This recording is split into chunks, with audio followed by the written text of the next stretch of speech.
Je vous propose de poursuivre. Mathieu, est-ce que vous êtes bien là? Ah, Oui, je suis avec vous. super. Allez. Pour la Oui. présentation, est-ce que je vous laisse partager?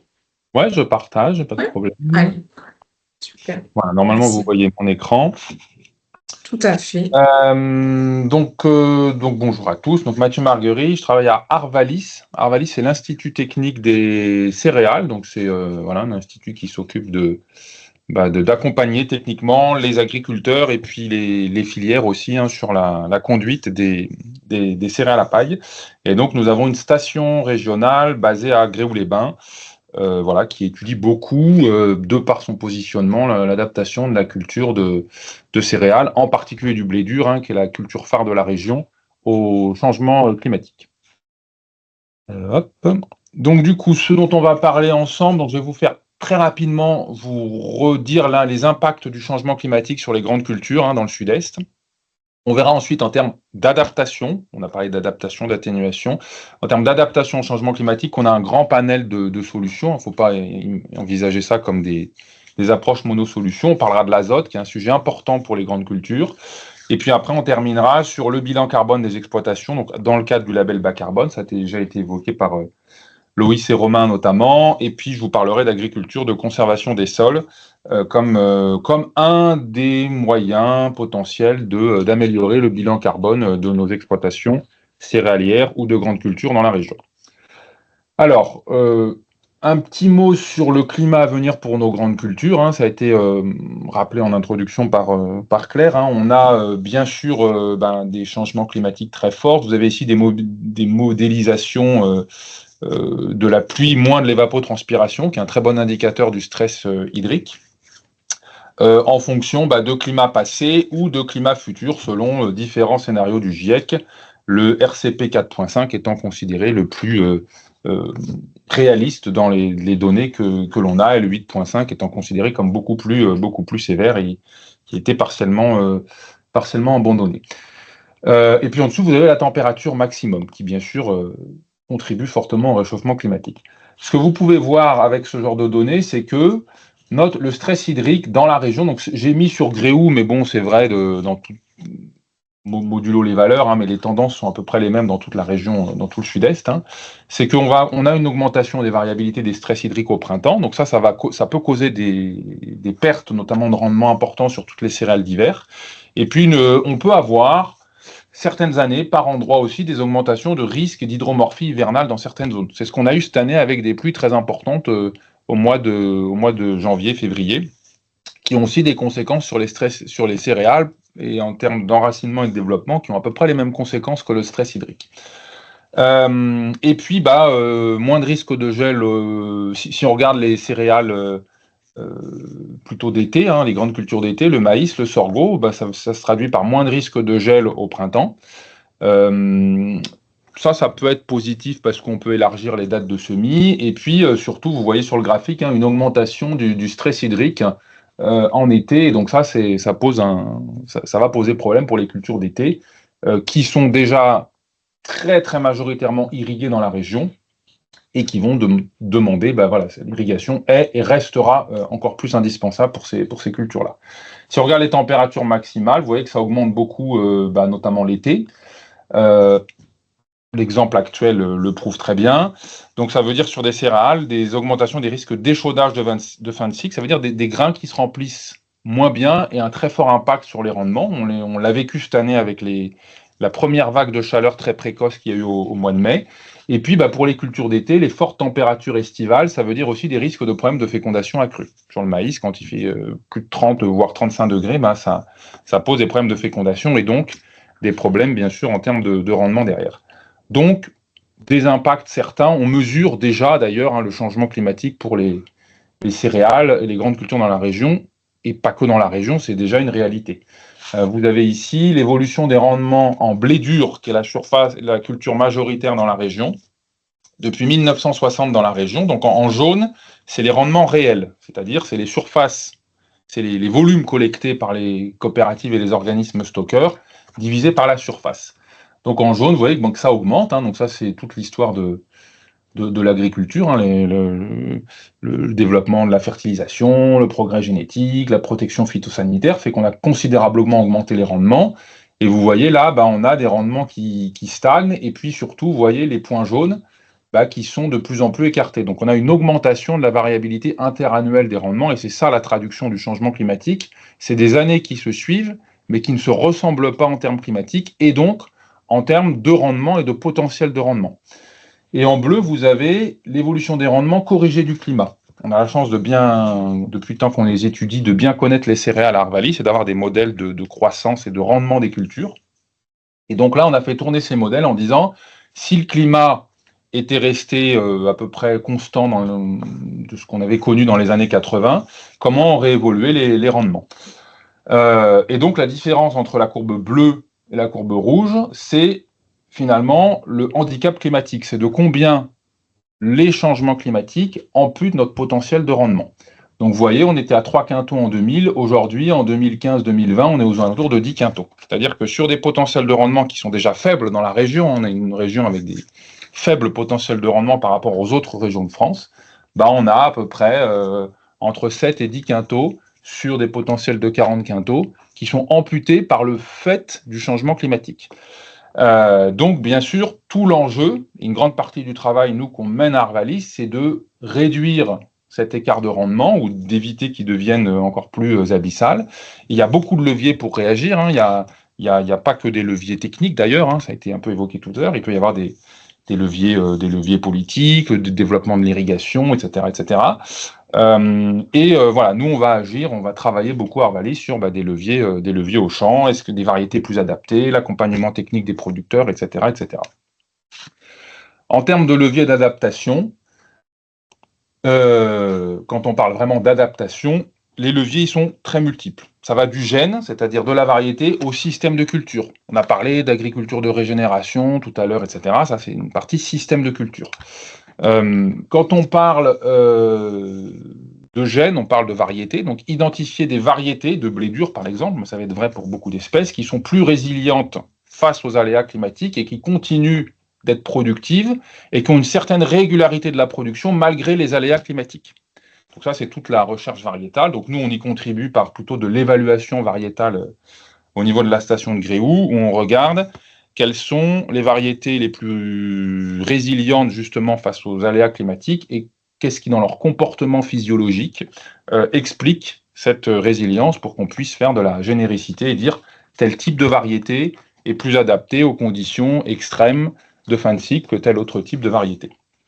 Donc on a en évaluation variétale aujourd'hui des choses très opérationnelles pour les agriculteurs. Par contre, pour un semencier, développer une nouvelle variété, ça prend entre 8 et 10 ans, même si ça s'accélère considérablement aujourd'hui avec l'entrée de l'intelligence artificielle dans la sélection. Et c'est une bonne nouvelle que ça s'accélère parce que l'enjeu, c'est d'aller aussi vite que le changement climatique, quoi. C'est ça l'enjeu en termes de création variétale. Il y a la génétique, donc les variétés. Ensuite, il y a comment les agriculteurs vont adapter leurs itinéraires techniques culturaux à l'année. Je vous ai dit tout à l'heure que la caractéristique du changement climatique, c'était que les années se suivaient mais ne se ressemblaient pas. Donc ça veut dire que quand on passe d'une année où on a un potentiel de 30 quintaux sur du blé dur à une année où on a un potentiel de 50 quintaux, on se doute que l'idéal, c'est de ne pas avoir la même conduite technique sur ces deux années différentes. Donc en fait, on travaille beaucoup comment on accompagne les agriculteurs dans piloter leurs itinéraires techniques, leur conduite de culture par rapport au potentiel propre à chaque année. Ça va être vrai sur la fertilisation, j'en reparlerai tout à l'heure, ça va être vrai sur les maladies, ça va être vrai sur le pilotage de l'irrigation. Tout ça, pour ceux qui ont l'irrigation, c'est avec le principe d'apporter la bonne dose au bon moment pour que cette dose soit la plus efficiente possible d'un point de vue économique, d'un point de vue production et d'un point de vue environnemental. Ensuite, bien sûr, il y a les aspects système de culture. Donc les aspects système de culture, c'est comment on va valoriser notre capital sol, par exemple, ou comment on va identifier des systèmes de culture qui sont moins sensibles aux aléas climatiques et économiques, parce que bien sûr, les aléas économiques sont très forts en agriculture. On a déjà reparlé un peu. Il y a l'agroforesterie sur laquelle on travaille. Donc ça, on est plus, pour le moment, on n'est pas dans des résultats forcément très opérationnel encore, mais c'est de la recherche qu'on fait notamment avec les agriculteurs. Là, on n'est plus en station expérimentale. Et puis après, ça a été évoqué, il y a tout ce qui est agriculture de conservation des sols, couverts végétaux. Voilà, c'est tout ce qui va être lié à la fertilité des sols. Et puis après, il y a un troisième mode d'action, ça va être aussi économique, parce que si on arrive à faire en sorte que les exploitations s'en sortent mieux économiquement, bah, ça veut dire qu'on va aussi permettre de maintenir le renouvellement des générations et donc permettre de maintenir de l'agriculture sur nos territoires et donc permettre de maintenir sur nos territoires des leviers ou de favoriser des leviers qui vont pouvoir améliorer le bilan carbone des exploitations. Si les exploitations vont mal économiquement, ça va être difficile que les pratiques de changement les changements de pratiques soient massifs.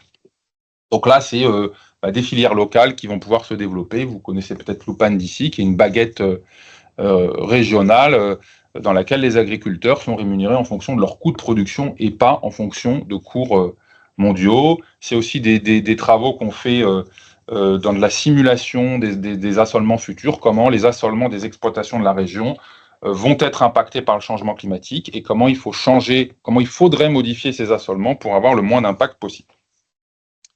Quand on parle de bilan carbone en céréales, donc je vais vous parler de l'exemple du blé dur, je vais beaucoup vous parler de blé dur parce que c'est la principale culture finalement de la région. Si on regarde, j'affiche tout d'un coup, si on regarde l'impact environnemental du blé dur, si on regarde la colonne changement climatique, là c'est celle que vous avez tout à gauche, vous voyez que en fait, 80%, si vous prenez 1 kg de pâte sèche prête à consommer, 80% de sa facture climatique, de son empreinte carbone, c'est ce qui se passe au champ. Et dans ces 80% de ce qui se passe au champ, 75% c'est la fertilisation.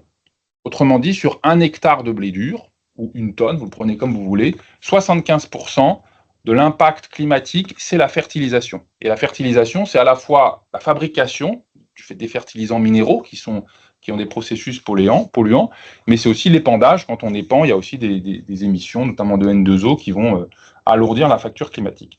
Donc l'enjeu, si on parle de céréales à paille, il est beaucoup sur la fertilisation. Ce n'est pas le seul, mais on a un gros enjeu sur la fertilisation. Et alors vous allez me dire, il suffit de diminuer les doses d'azote. Sauf que ce n'est pas si simple, parce que l'azote, c'est le premier facteur de production et de qualité en céréales à paille. Nous, on fait depuis très longtemps des essais, ce qu'on appelle des essais courbes de réponse à l'azote, c'est-à-dire qu'on a des doses croissantes d'azote dans nos blés. Et en fait, voilà, vous voyez que c'est une moyenne sur une dizaine d'essais dans le sud-est. Si on ne met pas d'azote, en moyenne, on fait 55 quintaux. Si on en met, on fait 85 quintaux. Donc, vous voyez que c'est un gros facteur de production. C'est aussi un gros facteur de qualité, l'azote, parce qu'on produit du blé dur, on veut le produire en quantité, mais on veut le produire en qualité aussi pour que ce soit utilisable et transformable par les industries agroalimentaires. Donc sans azote, on ne fait pas suffisamment de protéines et le blé dur est exigeant en protéines. Et donc c'est aussi un facteur de rentabilité l'azote pour les agriculteurs. Il faut bien avoir ça en tête qu'il y a une vraie rentabilité parce que l'azote soutient la production et la qualité et parce que finalement par rapport au service qu'il rend sur la production et la qualité, le coût de l'azote n'est pas très cher, même si, bien sûr, il est cher pour les agriculteurs, mais par rapport au service rendu, l'azote a une vraie rentabilité économique. Et puis, le paradoxe, c'est que c'est le premier poste des émissions de gaz à effet de serre. Donc, on a vraiment cette équation qui est compliquée d'un point de vue environnemental, et la grande question, c'est comment on va améliorer le bilan carbone sans déstabiliser économiquement la rentabilité économique des cultures, qui est déjà très compliqué dans la région, dans le sud-est, et ni le niveau de production. On a parlé avant des enjeux de souveraineté alimentaire, des niveaux de production qui est évidemment un enjeu extrêmement important. Alors, la bonne nouvelle, c'est que en ce qui concerne l'azote, on a des outils aujourd'hui pour optimiser les doses d'azote. Il y a déjà des choses qui sont opérationnelles pour les agriculteurs et qui commencent à se déployer à grande échelle. Je ne rentre pas dans le détail, mais on a des modèles de culture. Donc, je vous ai mis un modèle de culture qui a été développé par Arvalis, mais il en existe d'autres, qui consistent en fait en couplant un modèle de croissance de culture du blé et donc de ses besoins en azote, avec des données satellitaires qui va permettre aux agriculteurs, en gros, de mettre la bonne dose au bon moment. L'outil va dire aux agriculteurs, attention, vous rentrez en stress hydrique, en stress azoté, il faut mettre de l'azote, il faut mettre telle quantité d'azote, ou au contraire, tout va bien, il n'y a pas de stress azoté, vous en avez encore sous le pied parce que les images satellites nous disent qu'il y a encore de l'azote dans la plante, le modèle nous dit qu'il y a encore de l'azote dans le sol, etc. Pas de souci, ne vous précipitez pas à mettre de l'azote.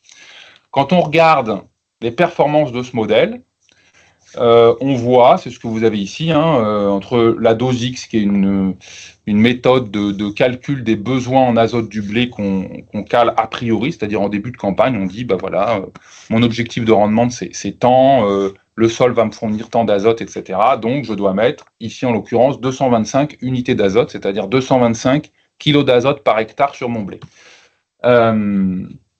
Et vous voyez que CHN, à condition équivalente, il fait mettre 164 kg d'azote par hectare sur le blé. Pour des résultats de rendement, ce que vous avez ici en quintaux par hectare, qui sont assez proches, et des résultats de qualité qui sont très proches. Ce qui fait qu'au final, en pilotant l'azote en direct comme ça, en continu, l'agriculteur, il fait à peu près le même rendement, à peu près la même qualité, il augmente sa marge, puisqu'il fait aussi bien avec moins d'azote, et il diminue considérablement ses émissions de gaz à effet de serre. Donc ça veut dire qu'il y a aujourd'hui des outils qui permettent vraiment aux agriculteurs de piloter leur fertilisation azotée en direct en fonction des besoins propres de la culture dans chaque parcelle. Donc il y a des solutions opérationnelles. Alors, quand on parle de changement climatique, bien sûr, ça a déjà été expliqué, l'enjeu c'est d'améliorer le bilan carbone. Quand on parle de bilan carbone, on parle d'un différentiel entre les émissions et le stockage du carbone. Si on regarde ce qui se passe en céréales, vous avez ici des bilans carbone, alors de fermes type Arvalis, c'est-à-dire des fermes qu'on suit, dont on modélise le bilan carbone, justement, avec l'outil AMG dont on parlait tout à l'heure avec Romain. Vous voyez que on a l'essentiel des fermes céréalières françaises sont émettrices nettes, c'est-à-dire qu'elles émettent plus d'émissions de gaz à effet de serre qu'elles en stockent. Ça ne veut pas dire qu'elles ne stockent pas de carbone, vous pouvez avoir du stockage de carbone, c'est-à-dire une amélioration de votre niveau de matière organique dans les sols, mais ça veut dire qu'elles émettent plus qu'elles n'en stockent, donc elles ont un bilan carbone, une empreinte carbone ici, alors positive, puisque c'est émission moins stockage. Vous voyez que c'est l'essentiel. Bon, vous avez ici Vallée de l'Adour, là, donc ça c'est dans le sud-ouest, où on a un bilan positif, c'est-à-dire on stocke plus de carbone qu'on en émet. C'est parce que c'est une exploitation dans laquelle il y a beaucoup de maïs, et le maïs fait énormément de biomasse, et donc cette biomasse est ensuite restituée au sol. Donc l'enjeu, c'est de comment on va améliorer ce bilan carbone. Alors, je ne reviens pas sur le label bas carbone, puisque c'était très bien expliqué tout à l'heure, comment ça fonctionne. Mais donc, nous, on a regardé dans des exploitations du sud-est, donc côté Aix-Languedoc-Roussillon et côté PACA, comment on pouvait améliorer le bilan carbone de ces exploitations et quels effets ça allait avoir sur le bilan carbone et à quel coût, pour les agriculteurs, on allait pouvoir améliorer ce bilan carbone. Alors, on a testé plein de leviers, je ne reviens pas dessus, mais il y a... soit on réduit les émissions de gaz à effet de serre associées aux combustibles fossiles, donc on réduit la consommation de carburant en gros, soit on réduit les émissions de gaz à effet de serre associées à la fertilisation, donc soit effectivement on pilote l'azote comme j'ai dit tout à l'heure, on met la bonne dose au bon moment, on change les formes d'azote, puisqu'entre de l'ammonitrate, de l'urée, c'est pas les mêmes émissions de gaz à effet de serre parce que c'est pas sensible à la volatilisation de la même manière. Voilà, il y a plein de sujets, plein de moyens de réduire les émissions de gaz à effet de serre associées à la fertilisation. Soit on change les cultures de la rotation, on met plus de légumineuses, parce que les légumineuses, on n'a pas besoin de les fertiliser parce qu'elles sont autonomes en azote. Et puis après, on peut augmenter le stockage de carbone dans le sol. Donc là, les leviers ont été évoqués tout à l'heure, c'est les couverts végétaux, c'est la rotation, c'est on met des composts, c'est on met des prairies, des luzernes ou des sainfoins de 3 ans qui vont... stocker du carbone dans les rotations, etc. On a vraiment testé tous ces leviers dans les exploitations de la région, donc dans 2 projets qui ont été Sud-Est et PACA et Aix-Languedoc-Roussillon, avec les coopératives locales. Donc voilà, donc ce qu'on a fait, c'est ce qui a été expliqué tout à l'heure, on a donc des fermes types qui sont des fermes représentatives de différents secteurs de la région. On a défini avec des agriculteurs ou avec des conseillers les leviers à tester.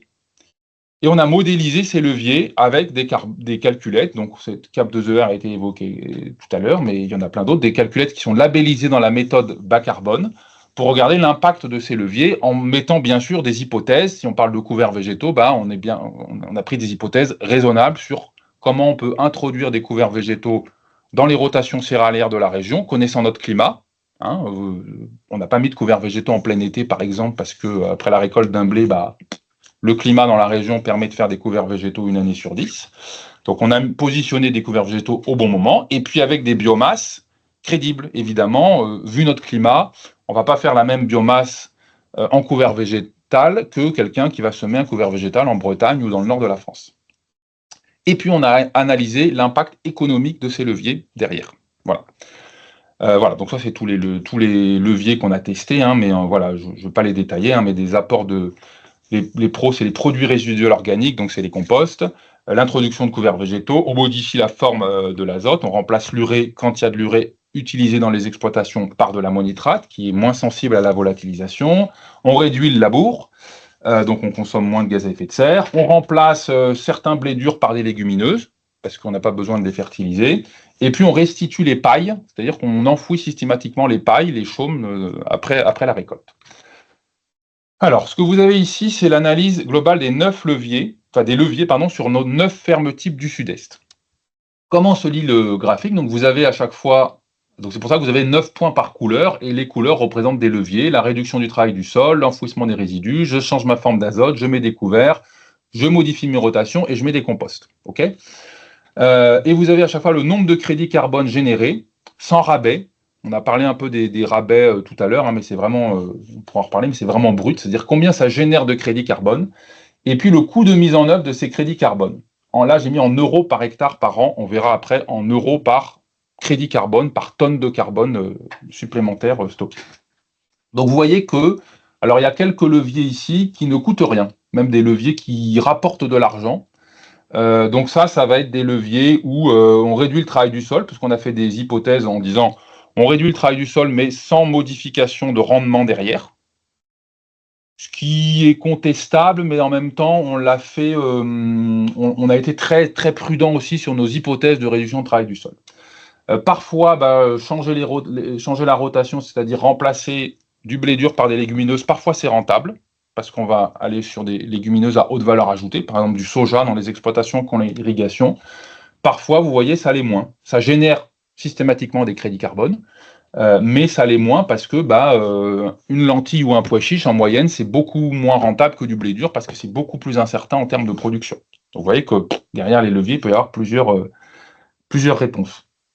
Les couverts, Romain a parlé des couverts tout à l'heure. Bon, alors là, ça coûte systématiquement de faire un couvert par rapport à pas en faire. Et vous voyez qu'en termes de potentiel de crédit carbone, c'est assez variable. Idem en termes de coût, c'est extrêmement variable selon les fermes. Et puis ici, on a les composts. Alors c'est assez à part parce que les composts, vous voyez qu'ils ne génèrent pas de crédit carbone. Dans toutes les simulations MG qu'on a faites, les composts, ils augmentent le stockage de carbone. Ça, c'est indéniable. Donc ils augmentent la matière organique dans les sols. Mais ils sont pas. Mais souvent, quand on épand du compost, il y a aussi beaucoup et même dans le processus de compostage, il y a aussi beaucoup de volatilisation et d'émissions de gaz à effet de serre. Donc c'est ça par le processus notamment de fermentation et puis ensuite par le processus d'épandage, qui fait que finalement les composts ici, ils émettent plus qu'ils ne stockent. Ça ne veut pas dire qu'il ne faut pas mettre de compost, parce qu'on peut vouloir augmenter sa matière organique, et c'est un bon moyen d'augmenter la matière organique. Ça veut dire que quand on fait la balance émission moins stockage, c'est plus compliqué que pour les autres leviers. Si on fait un coût moyen des crédits carbone, sans rabais, selon les différentes solutions, vous voyez que donc, la réduction du travail du sol, ça ne coûte rien parce que y a pas de... ça n'a pas d'impact économique. Et vous voyez qu'après, la rotation, enfouissement des résidus, couverts, forme d'azote, et quand on cumule tout ça, on est entre, alors avec le cumul, 58 € par par crédit carbone généré, donc par tonne équivalent CO2 de CO2 évité. Et puis vous voyez qu'après, c'est assez variable. Donc vous voyez que là, on est sur des prix sans rabais, mais après, il peut y avoir des rabais dans la méthode de calcul, comme ça a été rappelé, qui sont de 20 ou 30%, mais vous voyez que sans rabais, si on cumule tout, sans le compost, du coup, bien sûr, puisque ça avait un impact négatif sur notre bilan carbone, on est autour de 58 € par tonne de crédit carbone généré dans le Sud-Est.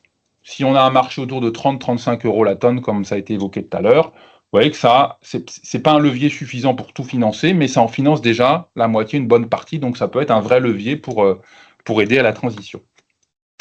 Et donc, sur les fermes types de la région, donc entre Valençol bio, Valençol conventionnel, la vallée de la Durance, et puis après plein d'autres fermes qui sont plutôt côté Nîmes, Montpellier, Narbonne, vous voyez comment évolue notre bilan carbone avant et puis après la mise en œuvre de tous ces leviers. Donc ça évolue dans tout le bon sens. Donc quand on cumule tous ces leviers, on a une amélioration significative du bilan carbone dans toutes les exploitations, en moyenne de 1,3 tonnes équivalent CO2 par hectare. Ça fait à peu près 5800 km en voiture à essence.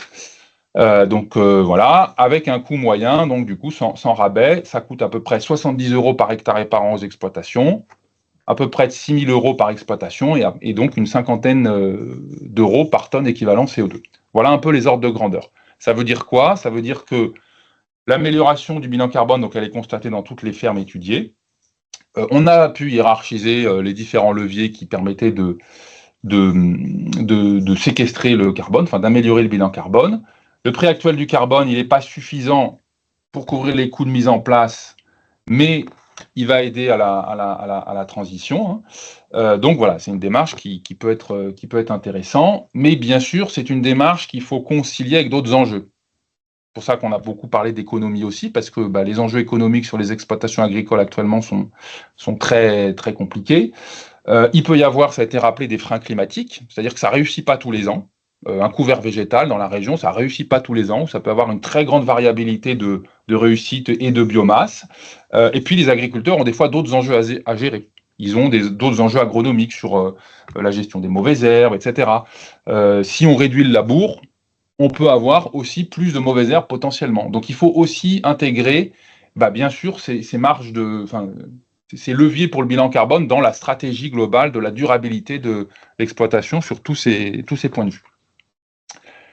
Et puis pour terminer, ça a été évoqué tout à l'heure, on a parlé d'agriculture de régénération ou d'agriculture de conservation des sols. Donc moi je parle plutôt d'agriculture de conservation des sols, c'est comme ça qu'on avait pris le sujet il y a une quinzaine d'années. C'est quoi? C'est je travaille mon sol le moins possible, je maintiens une couverture du sol la plus possible, soit par des couverts végétaux, par des cultures bien sûr, par des couverts végétaux entre les cultures ou par un mulch, c'est-à-dire je garde les pailles au sol pour couvrir le sol, et puis je diversifie mes rotations. On a un essai dans la région qui est à Oraison, donc Oraison c'est à côté de Manosque, qui depuis 2013 teste l'agriculture de conservation des sols, avec et sans irrigation. Non pas pour comparer les deux, mais parce que vous avez dans la région, ça a été rappelé au début par Alex, des exploitations qui ont l'irrigation et des exploitations qui n'ont pas l'irrigation, et d'un point de vue agricole céréalier, c'est deux mondes complètement différents. C'est pas les mêmes cultures, c'est pas les mêmes rendements, c'est pas la même rentabilité, ça n'a strictement rien à voir. Donc il fallait qu'on s'adresse à ces deux typologies d'exploitation. La particularité de l'essai, c'est que c'est une collaboration entre Arvalis et un agriculteur. Donc ça, c'est un essai qu'on fait chez un agriculteur, qui s'appelle Daniel Brémond, qui est un agriculteur qui est spécialiste du système. Donc on s'est dit, voilà, on va faire ça avec Daniel, parce que lui, c'est un très bon connaisseur, il a tout le matériel, toute l'expérience pour ce genre de système de culture. Les objectifs, c'était d'abord de mettre au point l'agriculture de conservation des sols en climat méditerranéen, comment on fait des couverts dans la région, quelle réussite des couverts, les rotations, la conduite des cultures. Et puis, bien sûr, après plus de 10 ans d'essai, c'est d'observer les effets produits par le système, en termes de fertilité des sols, en termes de gestion des problématiques agronomiques, de production, de rentabilité, tout ce qui peut préoccuper un agriculteur s'il se pose la question de passer, est-ce que ce système-là est intéressant pour moi? Est-ce que je veux passer sur ce système-là? Alors, je vous montre quelques photos, mais ça vous donnera envie de le visiter peut-être. Vous êtes les bienvenus. Donc, du colza associé ici à de la luzerne. On n'a pas du colza seul, on a du colza avec de la luzerne. De la févrole qui pousse sur des chaumes de blé. Donc, vous voyez, on garde les chaumes, on sème directement dans cette culture. Un couvert végétal qu'on détruit à l'avant du tracteur et on sème directement la culture dans le couvert végétal, etc. Donc, voilà. Et donc, ça, c'est une vue aérienne de l'essai. Donc, il montre, on simule plus de 30 rotations tous les ans avec 30 bandes différentes. Alors, je vais aller directement parce qu'on n'est pas très en avant, je vais aller directement au résultat de l'essai, à la vision synthétique des résultats de l'essai, qui vous compare les performances de l'agriculture de conservation des sols, ACS, par rapport à notre référence conventionnelle des parcelles voisines ou des pratiques de parcelles juste à côté. Ce qu'on voit d'un point de vue environnemental et technique, c'est qu'on a une diminution de la consommation de fioul. Évidemment, il n'y a plus de labour, il y a beaucoup moins de travail du sol, donc on diminue fortement la consommation de fioul, les charges de mécanisation et le temps de travail. On diminue les produits phytosanitaires hors herbicides. Et je précise bien hors herbicides parce qu'à partir du moment où vous ne travaillez plus le sol, ben vous avez besoin des herbicides. Donc les herbicides, on n'arrive pas à les diminuer, voire ils sont en augmentation par rapport au système conventionnel, notamment pour gérer, pour passer du couvert à la culture suivante, etc. On diminue les émissions de gaz à effet de serre. Alors ça, c'est surtout un effet rotation. C'est parce qu'il y a beaucoup plus de légumineuses dans la rotation que des pratiques classiques. Donc évidemment, on diminue assez considérablement les émissions de gaz à effet de serre. Si on regarde à la culture pure, c'est-à-dire si vous comparez les émissions de gaz à effet de serre d'un blé dur produit en ACS avec un blé dur produit en conventionnel, c'est un peu plus faible en ACS, mais c'est de l'ordre de 10%, parce qu'on ne travaille pas le sol, mais on met de l'azote. Et je vous ai expliqué tout à l'heure que l'azote était le facteur qui écrasait tout en termes d'émissions de gaz à effet de serre. En termes d'économie, alors on a à peu près les mêmes rendements sur les céréales à paille qu'en conventionnel. On ne fait pas plus, on ne fait pas moins en moyenne. Ce qui fait que un blé dur en ACS va être plus rentable qu'un blé dur en conventionnel. Mais en fait, le fait d'avoir plein de cultures diversifiées dans la rotation, et notamment beaucoup de légumineuses, fait qu'au final, on a la même marge qu'en conventionnel. Parce que les légumineuses, c'est beaucoup plus, je l'ai dit tout à l'heure, c'est beaucoup plus incertain en termes de production qu'une céréale et en termes de rentabilité. Donc finalement, on a un maintien de la marge. Ce n'est pas un système qui va permettre de décupler la marge. Il faut être honnête avec ça. Mais c'est un système qui permet de la maintenir, c'est déjà pas mal. Et qui la maintient avec un sol qui fonctionne beaucoup mieux. On augmente la matière organique. Alors, tout à l'heure, on parlait de 4 pour 1000. Nous, sur 10 ans, on est plutôt à entre 6 et 7 pour 1000. Donc, le 4 pour 1000 qui était cité en référence internationale, on est pratiquement une fois et demie, deux fois au-dessus. Donc ça va nous intéresser pour le bilan carbone. Et puis après, il y a plein de co-bénéfices associés. On augmente la stabilité structurale, donc bien sûr, en travaillant par le sol et en les couvrant, on a très bien mesuré une meilleure stabilité structurale en surface, donc ça veut dire beaucoup moins d'érosion. Et on augmente considérablement aussi la vitesse d'infiltration de l'eau dans le sol avec ces systèmes, parce que vous n'avez pas de travail du sol, donc vous n'avez pas de rupture dans votre profil de sol, et puis vous avez des racines et puis des galeries de vers de terre en permanence qui font que l'eau s'infiltre beaucoup plus vite.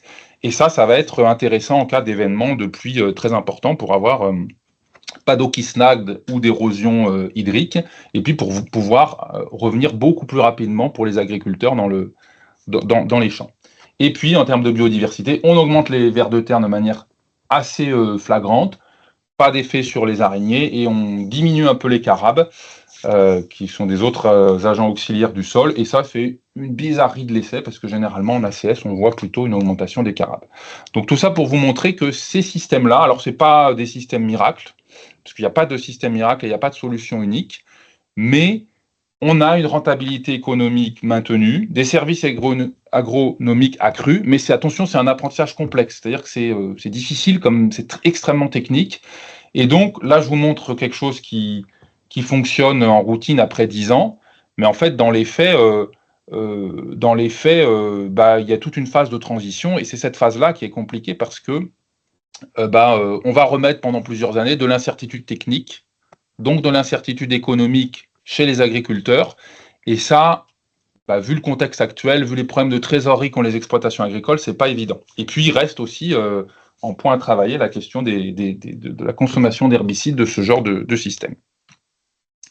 Voilà, et puis pour conclure, alors oui, je vous dire aussi, on a aussi des données sur d'autres essais, plus dans le sud-ouest, là, qui se rapprochent de l'agriculture de conservation des sols.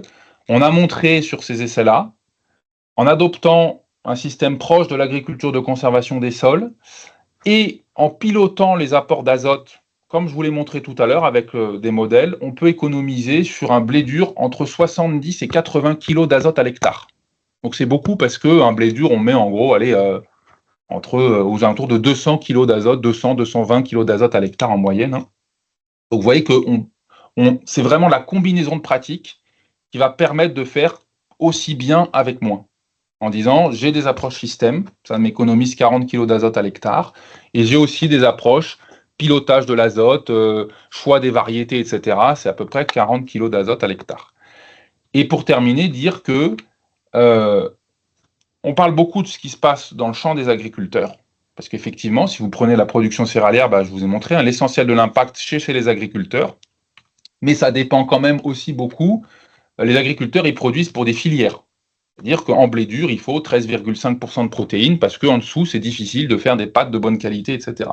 Donc, on travaille aussi. Donc, en fait, les agriculteurs ne sont pas responsables de ce taux de protéines, c'est des taux industriels.